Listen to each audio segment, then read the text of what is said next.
Hi, welcome to quality conceptual.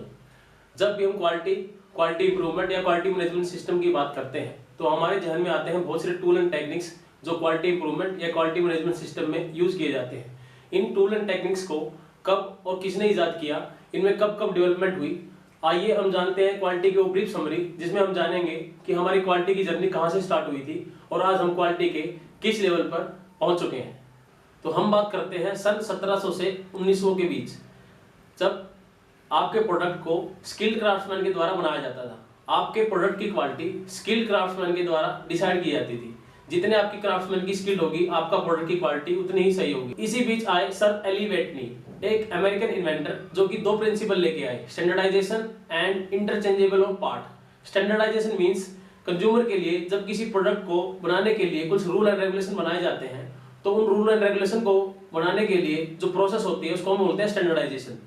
दूसरी है interchangeable of part. Interchangeable of part means जब कोई प्रोडक्ट खराब हो जाता है तो उसकी जगह पर हम किसी दूसरे सिमिलर ओके पार्ट को चेंज कर देते हैं, रिप्लेस कर देते हैं, तो इसको बोलते हैं हम इंटरचेंजेबल ऑफ पार्ट्स। दोनों प्रिंसिपल इस बिहाफ पर लेकर आए गए कि आपकी जो मैन्युफैक्चरिंग असेंबली है वो आसानी तरीके से हो सके।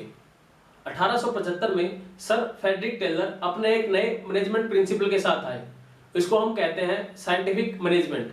अकॉर्डिंग टू साइंटिफिक मैनेजमेंट, आप किसी बड़े प्रोजेक्ट, प्रोसेस या प्रोडक्ट को अलग अलग स्मॉल सेगमेंट में बना सकते थे। किसी भी बड़े प्रोजेक्ट, प्रोसेस या प्रोडक्ट को स्मॉल सेगमेंट में बनाने की ये पहली कोशिश थी। साइंटिफिक मैनेजमेंट प्रिंसिपल आपकी प्रोडक्टिविटी को सपोर्ट करता था। बाद में Frank Gilbert and Henry Gantt ने इस साइंटिफिक मैनेजमेंट प्रिंसिपल को डेवलप करने में अपना योगदान दिया। सन 1900 से 1930 के बीच सर हेनरी फोर्ड अपने असेंबली लाइन कंसेप्ट के साथ आए, जो कि किसी प्रोडक्ट की क्वालिटी और प्रोडक्टिविटी को एनहांस करने में वन मोर पॉजिटिव कंट्रीब्यूशन था।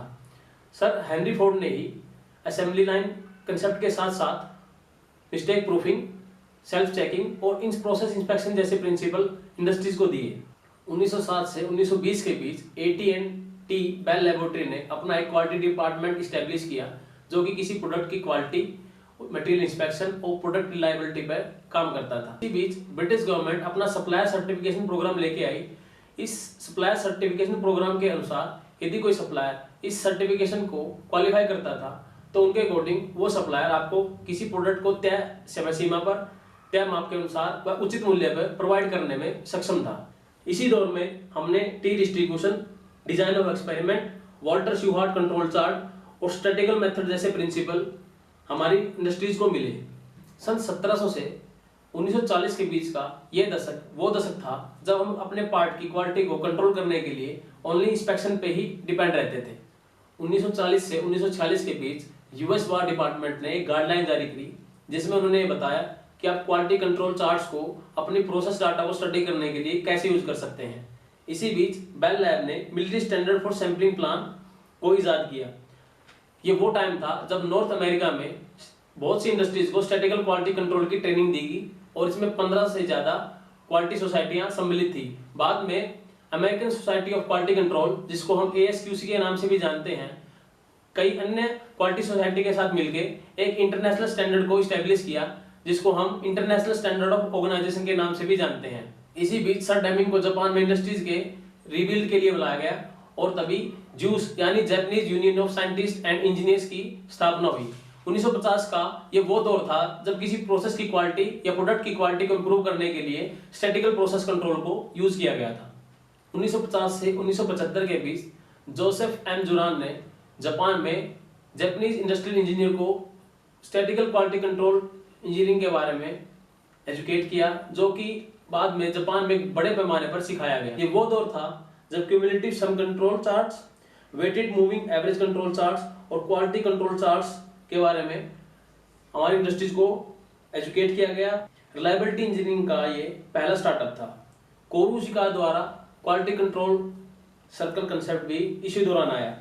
यूएस इंडस्ट्री में जीरो डिफेक्ट प्रोग्राम को इंट्रोड्यूस किया गया। स्टैटिकल क्वालिटी कंट्रोल को बढ़ावा देने के लिए एकेडमिक ट्रेनिंग में इसको एक अहम रोल दिया गया व इसको बड़े पैमाने पर शामिल किया गया ताकि क्वालिटी कंट्रोल को और बेहतर बनाया जा सके।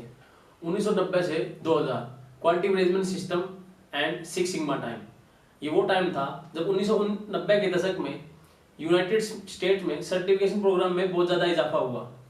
क्वालिटी अवार्ड्स को बहुत ज़्यादा स्पॉन्सर किया गया। बहुत से इंजीनियरिंग प्रोग्राम और प्रोजेक्ट जिनमें स्टैटिकल टेक्निक की बहुत ज़्यादा जरूरत थी, उनमें स्टैटिकल लर्निंग को एज ए फॉर्मल प्रोग्राम के रूप में ऐड किया गया था। ये वो टाइम था जब सिक्स सिग्मा कंसेप्ट बहुत ज़्यादा वाइड स्प्रेड हो चुका था और बहुत सी इंडस्ट्रियों में एज ए पॉपुलरिटी यूज हो रहा था। इसी बीच सन 2000 में इंटरनेशनल स्टैंडर्ड ऑर्गेनाइजेशन ने अपने supply chain management standard issue किए, क्योंकि सप्लायर क्वालिटी कंट्रोल किसी भी बिजनेस सक्सेस के लिए बहुत ही क्रिटिकल फैक्टर था। ये वो टाइम था जब क्वालिटी कंट्रोल एक्टिविटी अपनी ट्रेडिशनल इंडस्ट्रियल बाउंड्री को क्रॉस करते हुए हेल्थ केयर, सर्विस और इंश्योरेंस जैसी इंडस्ट्री में भी फैल चुकी थी। अब हम डिस्कस करते हैं हमारे करंट क्वालिटी लेवल की। इसको हम कहते हैं क्वालिटी 4.0। इसमें प्रोफेशनल्स यूज करते हैं डिजिटल टूल एंड टेक्निक्स जो कि करंट टाइम में हमारे पास अवेलेबल हैं। क्वालिटी 4.0 कंसर्न रखता है आर्टिफिशियल इंटेलिजेंस से, बिग डाटा हैंडलिंग से, ब्लॉकचेन, डीप लर्निंग से, enable technology, machine learning and data science से। सो आज हमने डिस्कस किया हमारी क्वालिटी की ब्रीफ हिस्ट्री कि हम क्वालिटी लेवल पे कहां से स्टार्ट हुए थे और करंट में हमारा क्वालिटी लेवल क्या है। आज के लिए इतना ही। मिलते हैं आपसे नेक्स्ट लर्निंग सेशन में, जिसमें हम डिस्कस करेंगे सम मोर इम्पोर्टेंट लर्निंग इंफॉर्मेशन। तब तक के लिए धन्यवाद।